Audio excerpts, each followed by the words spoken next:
7 de la mañana, 53 minutos. Con la muerte del general Qasem Soleimani, Estados Unidos e Irán parecen estar más cerca que nunca de una confrontación directa. Estados Unidos asegura que fue una acción decisiva para disuadir futuros ataques iraníes, pero en el ámbito político generó distintos tipos de opiniones. Hoy vamos a analizar esta situación militar y sus acciones, y para eso saludamos al coronel retirado Luis Alberto Villamarín, analista militar y además autor del libro 18 años de guerra contra el terror. Coronel, muy buenos días, gracias por aceptar esta invitación. Buenos días, Alejandra, muy amable por la invitación y con mucho gusto. Un reto grande tenemos enfrente de este tablero y con los televidentes para ponerlos en contexto de esta situación que es bien compleja, ¿no, coronel?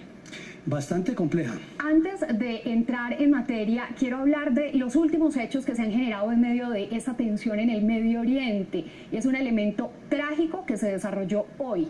Al menos 35 personas murieron en Irán en una estampida presentada durante el sepelio del general iraní. Son decenas de heridos. Además, el alto oficial abatido durante un ataque con drones en cercanías del aeropuerto de Bagdad, en Irak.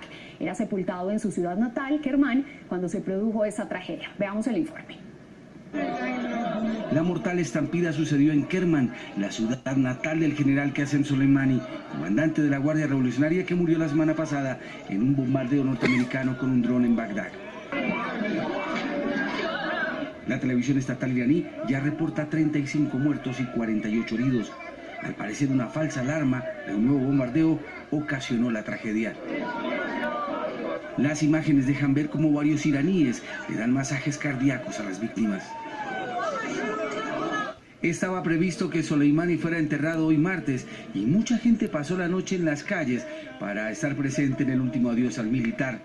Mientras allí, en Kermán, el general de división Hossein Salami, comandante en jefe de la Guardia Revolucionaria, afirmara que el proceso de expulsión de Estados Unidos de la región ha empezado, Ali Shahmani, secretario del Consejo Supremo de Seguridad Nacional, aseguró que el gobierno iraní barajaba 3 escenarios de respuesta, que incluso el más suave será una pesadilla histórica para los americanos. Entre tanto, en Washington, el presidente Donald Trump afronta toda una tormenta por su decisión de no avisarle previamente al Congreso sobre el operativo que neutralizó a Soleimani. Los demócratas en cabeza de Nancy Pelosi someterán a votación una resolución que prohíba la realización de operativos militares hacia Irán por un periodo de 30 días, a menos que el Ejecutivo pida permiso. At times like this, it's essential. Es esencial que el Congreso controle al presidente y haga valer nuestro mandato constitucional en asuntos de guerra y paz. En mi opinión, el presidente Trump no tiene la autoridad para ir a la guerra con Irán.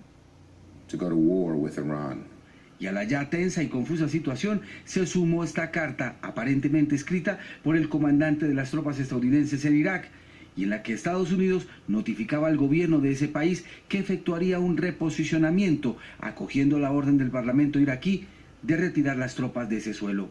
La carta, que se filtró a la prensa y que al parecer era un borrador, fue desautorizada por el secretario de Defensa, quien anunció que continuarán en suelo iraquí cerca de 5.000 hombres.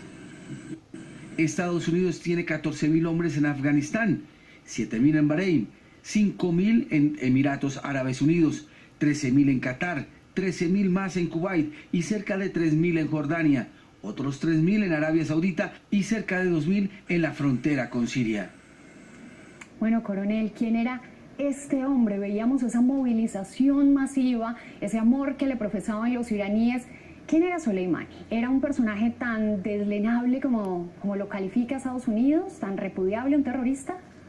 Pues Soleimán era el jefe de las guardias revolucionarias iraníes, pero además era prácticamente el espíritu, el alma de Hezbollah. Hezbollah es el partido de Dios, es el grupo que ha tratado de extender geopolíticamente la proyección de la teocracia iraní sobre el resto del Medio Oriente. Era calificado por Estados Unidos y por la Casa Blanca como un terrorista. ¿Por qué entonces no se le había dictado antes orden de captura? ¿Por qué no le habían dado de baja antes? Es que la razón es muy sencilla. Estados Unidos tiene la ley de la guerra contra el terror desde el año de 2001. Y esa ley indica que Estados Unidos puede actuar contra todos sus enemigos que estén fuera del continente, en cualquier parte del mundo. Pero además a este señor lo declararon terrorista fue hasta el año pasado. y a la organización Quds. Por eso no han actuado contra él. Además, recuerde que fueron 8 años del gobierno de Obama, que fue muy laxo con la que ocurre en el Medio Oriente y la seguridad exterior de Estados Unidos. ¿Por qué Trump? Muchos califican el accionar del presidente Donald Trump como impertinente, como avesado además. ¿Cuál es la opinión que le merece?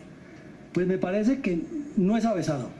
Me parece que para tomar una decisión de esta él tiene que consultar con el Estado Mayor Militar, tiene que consultar con sus asesores de seguridad nacional y tiene que consultar con los vecinos, porque esto afectaría a Arabia Saudita, a Israel, a la Unión Europea, y de una u otra manera él lo consultó, y lo mismo tuvo que haberle dado alguna señal a Rusia, como lo hizo cuando atacaron a Siria. Muy bien, todo eso tiene un contexto. Medio Oriente tiene una ubicación privilegiada, unas competencias subrayables, y en el contexto geopolítico hay 3 componentes muy marcados. Expliquemos un poco geopolíticamente cuáles son esos intereses que están en juego, coronel. Pues mire, son el mundial. En el mundial están los intereses de Rusia, China, Estados Unidos y la Unión Europea. Son 4 componentes que tienen cada uno sus intereses a nivel geopolítico mundial. Unión Europea y Estados Unidos, además, todos con armas nucleares, ¿no? Potencias mundiales. Sí, son las potencias mundiales y tienen intereses económicos y financieros y de negocios comerciales en esa región. El regional es una guerra a muerte que está declarada entre Arabia Saudita, que es sunita, y entre Irán, que es chiita. Entonces, entre ellos dos están enfrentados y están buscando desaparecerse o atacarse mutuamente. 2 islamistas con miradas diferentes del Islam. Exactamente. Con miradas que es la razón de ser de los conflictos eternos que hay en el Medio Oriente entre árabes y entre musulmanes. Es la visión sunita y la visión chiita. Muy bien. ¿Y el local, que tiene un componente religioso? Es el componente religioso de esos dos, más el odiado Estado de Israel. El objetivo de extremistas de lado y lado es desaparecer a Israel, que es el socio de Estados Unidos. ¿Hay alguno que responda con mayor radicalismo, con el terrorismo, por ejemplo, en el caso de Irán? Pues es que en Irán están los chiitas extremistas que llaman integristas de la revolución islámica, y también en Arabia Saudita están la mayoría de los sunitas, que son los que dirigen ideológicamente, intelectualmente a Al-Qaeda, a ISIS y a los movimientos radicales sunitas salafistas en el mundo. Todos esos componentes, pero subrayando el local y esa visión religiosa y el radicalismo de los chiitas, son los que elevan esa alerta ante una posible guerra, ante una escalada terrorista en el mundo. Y es que Ayatollah Khamenei, que es el líder máximo de Irán, aclaró que están esperando solamente el momento y el lugar indicado para vengar la muerte de su general. Además, quiero subrayar esta palabra, y es que dicen que si la muerte de Soleimani ha sido amarga, más amarga será la continuidad de la lucha para los asesinos, para los criminales que le quitaron la vida a su general. ¿Cómo podemos interpretar esto? ¿Este hombre tiene el suficiente poder para llevarnos a una nueva guerra, para llevar a una guerra a Estados Unidos en Oriente Medio? Pues es que aquí habría que hacer una lista, un listado de las capacidades que tiene Irán realmente, de las capacidades de más probable adopción. Puede ser una acción militar contundente, que habría que estudiarlo muy bien, o puede ser una acción económica, o una acción de sabotaje al petróleo, o puede ser una acción terrorista, que es la más probable, que es por medio de las células de Hezbollah distribuidas en el mundo y con sus socios que tienen en otros países. O sea, la amenaza no solamente se cierne sobre el territorio de Estados Unidos, sino con sus socios comerciales y militares, aliados militares. Claro, claro, y además porque el odiado es el Estado judío, y donde haya judíos en el mundo, es decir, si hay judíos en Argentina, en Colombia, en Chile, en Uruguay, en España, allá hay objetivos para Hezbollah, porque hay que desaparecer al Estado judío. Estamos a boca de una guerra. Los analistas han alertado mucho sobre la posibilidad latente de una nueva guerra. Es que mira, Alejandra, para que haya una tercera guerra mundial, solo necesita que haya habido una segunda, y ya existió. ¿Cuál es la capacidad real de Irán? Es un secreto, Alejandra, esa es una de las cosas que hay que determinar, porque Irán tiene una cadena de propaganda televisiva muy bien financiada y muy bien estructurada, que es Hispan TV, y allí anuncian que tienen hasta misiles de largo alcance, hablan de misiles de 6.000 kilómetros.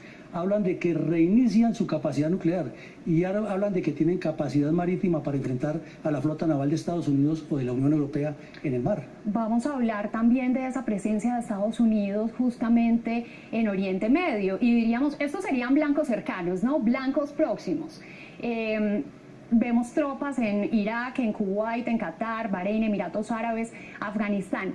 Aparte de esta presencia militar de Estados Unidos, ¿qué más podría estar en riesgo? Pues es que, primero que todo, son 47.000 soldados, según nos dicen, y van a llevar otros 4.000 o 5.000, anunció Trump, o sea que estaríamos hablando del orden de 52.000 soldados americanos. Pero además es que aquí en Arabia Saudita está todo el petróleo, todo el emporio petrolero que surte a gran parte del mundo y que sustenta a todos estos reinos, a Kuwait, a Bahrein, a los Emiratos Árabes, a Qatar y otros reinos del Golfo.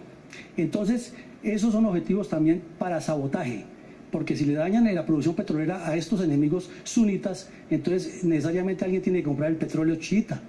Ya con un ataque reciente hicieron bastante daño a la producción petrolera. Le dañan una producción de 4.700.000 barriles diarios, que eso es mucho petróleo.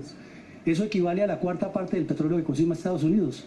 Vamos a hablar justamente de esa propaganda militar que usted decía que tenía Irán y que era tan fuerte. Por ejemplo, esos misiles intercontinentales, ¿tendrían la capacidad de tocar territorio israelí? Claro, porque es que Israel está a 2.000, 3.000 kilómetros de Irán. Es que estos misiles, si es cierto lo que ellos dicen, son de 7.000 kilómetros, 7.000 kilómetros, y puede llegar a Madrid, puede llegar a París, puede llegar a Londres. Es más o menos el equivalente a la distancia. Todo esto es justamente una fotografía del funeral que se daba del general Soleimani, y el dolor y el rechazo que ha generado en medio de Irán. Esto le puso el último clavo al ataúd de este acuerdo nuclear que fue firmado en 2015, donde se limitaba la producción de uranio, la carrera armamentista de Irán. O sea, quedó sepultado. No, Alejandra, no. Es que Irán nunca había renunciado a su proyecto nuclear. Fue una jugada habilidosa del señor Obama para facilitar la elección de la señora Clinton.